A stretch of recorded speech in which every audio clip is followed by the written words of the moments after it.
guys and gals, Never here from Drake Wing Gaming, and 79 Twitter the Gaming Dragon. Today I'm coming back at you into the Let's Play episode of Beyond the Harbor. So yeah, before we jump into it, just wanted to let y'all know that our Patreon is now for as little as $5. Y'all can help support the channel, get some awesome rewards like permanent access to our community Discord server and full access to upcoming not safe for work videos.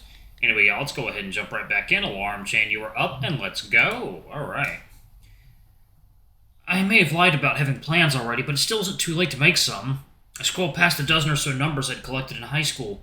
I gotta remind myself to delete most of these sometime, the ones I know I'll never use again. I'm sure the owners of my number had already done the same. It takes almost 10 seconds to find my target. I gently press the call button and return the phone to my ear. Please pick up, Trev.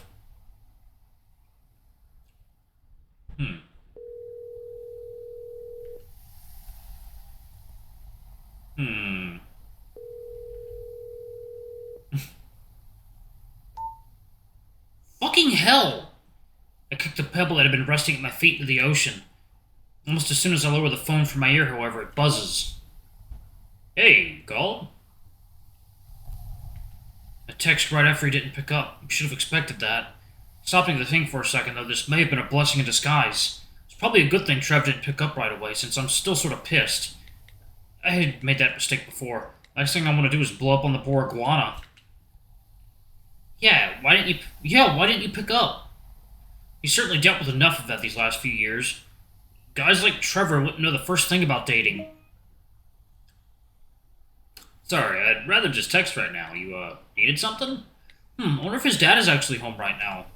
Nah, there's no way. He wouldn't even try to text me if he was. Fucker likes to look over his shoulder. I want to talk. Can I come over? Don't even have anything in particular I want to talk to him about. I just want to get away from... I'm sure he'll get the gist of it. Considering where things are going, I might not have any chances to talk to him this weekend, if at all. I sigh, cursing under my breath. Fucking... Trevor, you big dumb lizard. Okay. I'm not sure myself, dude. Locking and pocketing my phone, I take one more look out to the open ocean. Ooh. The sun is yet to fully embrace the horizon. Probably won't be there when I get back. A faint outline of my memory stretches across the sands and spills into the encroaching tides. Sometimes I think about Oliver, the Oliver I used to be, back then. Sometimes I can see the Oliver I'll become and wonder what path I took to get there. What am I now, exactly? I won't be away for long, I promise.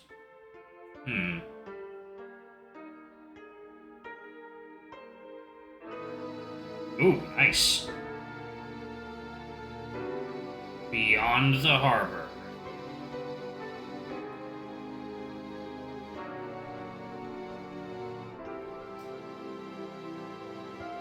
What lies beneath the icy waves of the harbor?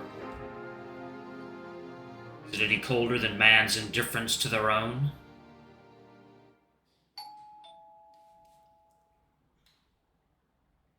Or is it perhaps something more alien and unknowable? The only way you'll find out is here in Night Springs. God, I miss that. I miss that. God, I wish that was a real fucking show. I really do. Guess he wasn't ready for me after all. Bummer.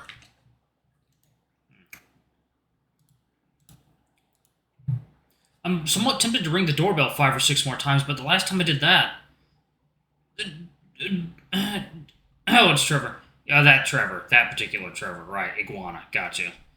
Don't do it! I'm coming! Well, I know it left an impression. It's open. Come in.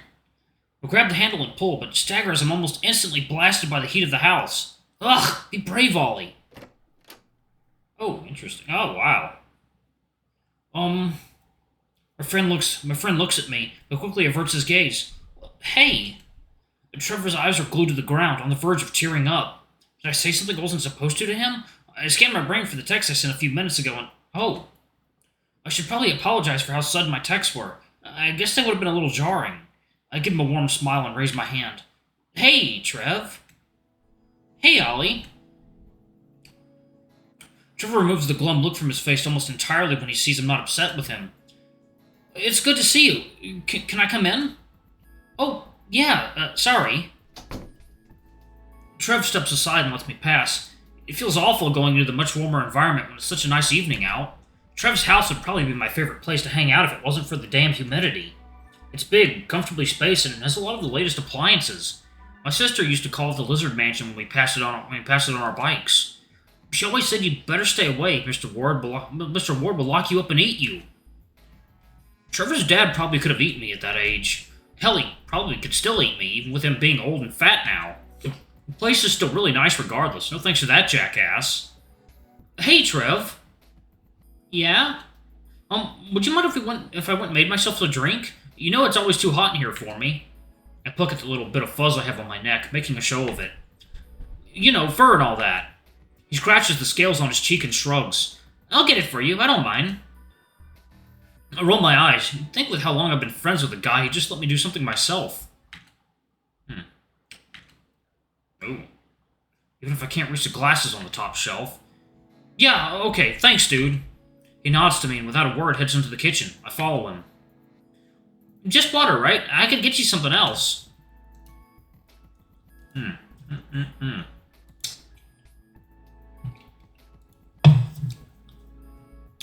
take off my hoodie and wrap it around my waist, careful to tie the sleeve so it doesn't slide off. Yeah, water is fine. I don't really like your ginger soda. God, ginger soda, oh my god. Ginger ale is fine.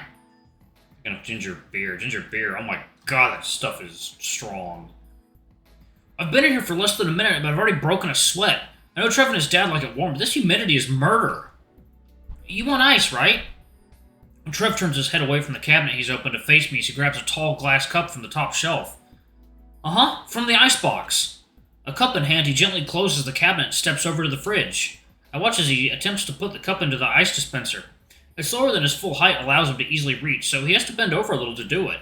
I'd have a really nice view of his butt if his long tail wasn't in the way.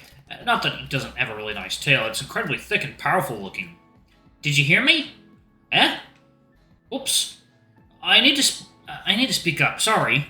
I asked if you wanted anything else. I could grab you a banana or something. I shake my head. Don't worry about it. Sorry, I was spacing out. Why a banana anyways? I don't know, that's just what I have on hand at the moment. Is that weird? I shake my head. I mean, no, it's not weird. We've got bananas on top of our fridge.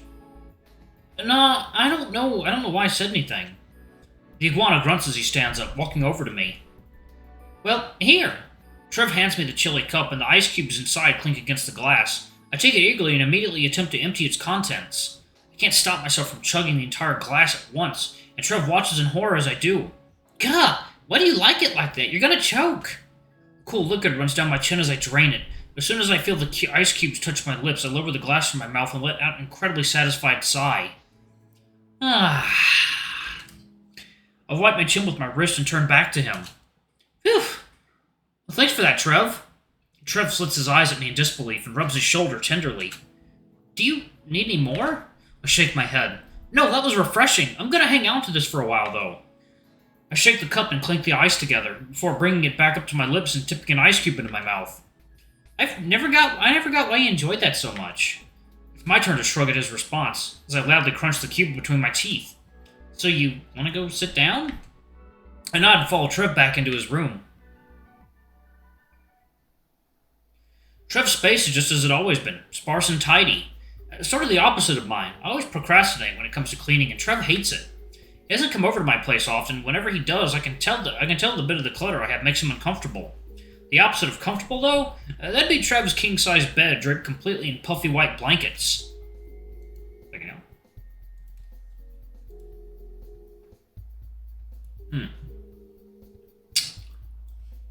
I seat myself on it and gently bounce a little bit, like bouncing on a cloud. A cloud that smells a little bit like my friend. Tomorrow must be his wash day. The sheets are usually drowned in the stench of detergent. So, I finish collecting my thoughts as Trev sits himself down in his mostly new-looking computer chair and spins to face me. Yeah? I nod at him and shake around the remaining ice in my glass. I haven't talked to you since Tuesday. You were busy yesterday? Trev's expression drops near instantly. I can see the miasma of guilt radiating off his scales. Yeah, sorry. It's fine, dude. I'm more curious what you were doing than anything. There's not a drop of hostility in my statement, and I can see Trev pick up on it as his posture straightens. Well, He stops a second to collect his thoughts, and just before I get the chance to open my mouth again, he perks up. I was playing Insectoid Fantasy pretty much all day yesterday. I liked the Rhino Beetle class, and I was leveling it. It was an awesome ability. You can cover any damage your allies would take and turn it on your opponents. And then it combos into a battering charge, yeah? Most bosses are immune to the dazing effect, but even just the movement is handy. Because I'd previously been playing on difficult... Oh my god. Oh my god. Jesus. There. Sorry about that. Because I'd previously been playing the Pillbug, and I couldn't send... I know the tanks aren't supposed to have mobility, but it's just... And you know how hard tank busters are usually... And grinding for level 1 to 50... You know how it is, they don't come fun to play at least level 3. And I kind of lost track of time. Like, mobs in the overworld just...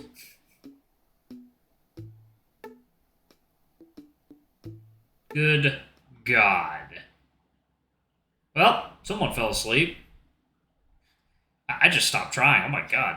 It's really hard not to zone out when Trevor goes on about that game. I'd played it with him for about a month, but it really wasn't my thing.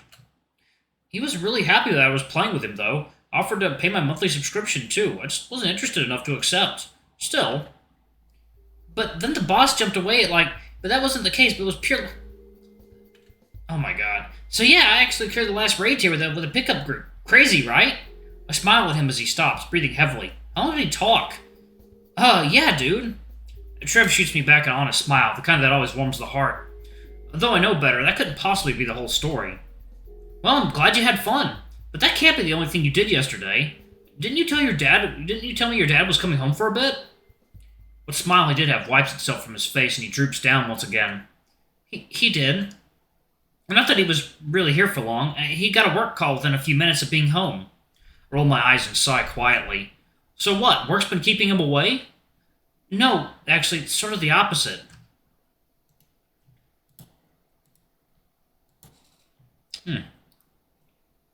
Oh, what's going on? Well, he's gonna be home from work all weekend. Total blackout, he said. Not picking up calls from work or anything. Or me. Was gonna try and get as much work done as possible so this weekend he could... Country club? Trev looks away from me and nods his head pathetically. I can hope it isn't the full weekend, but... I shake my head. No, you know damn well that that's what's going to happen. Trevor's body shakes a little bit as he breathes out. I want to stand up and drape one of my arms around his shoulders, but I know that would only make him feel worse. He deserves better. Being in here alone 24/7 can't possibly be good for him. So you're just going to be home all weekend? All weekend, right? You aren't going with him? Trev turns back to me and shakes his head slowly. Our eyes only make contact for a split second before his return to the floor. No, I hate that place. I'd always prefer to stay home when I could. That's what I expected. That jackass is going to leave Trev here all damn weekend. I usually pick up the slack and keep him company, but... Well, I'm really busy with Dawn, V, and everything else. Maybe V would understand. Well, if you're not doing anything else, why don't you come with me this weekend? I cut back into the iguana silence and deliver my suggestion with a smile. With your friends? Trev's shock is genuinely upsetting, and I feel a twinge of embarrassment crawl up my spine. Yes, I mean, there are friends too. Trev hangs his head again and slumps his shoulders forward. Not really. I guess Veronica is nice, but... Alright, I'm gonna pause it right there. Thank you all so much for watching. Don't forget to like, comment, subscribe, ring that notification bell, and check out our Patreon if you can. It always helps. Before I go, I'm going to give a quick shout out to our lovely bronze tier patrons. Thank you all for all you do for the channel. We greatly appreciate the support. Thank you to our silver tier patron, Cade Silverman. Thank you for going a bit above and beyond. It's greatly appreciated. And thank you to our gold tier patron, Amr. You're awesome. We love you. Thank you for subbing to our ultimate tier anyway. If y'all want to get your names in the credits, get access to our not safe for work content as little as $5. Alrighty, I love you all, and I'll see you all in the next video. Bye-bye.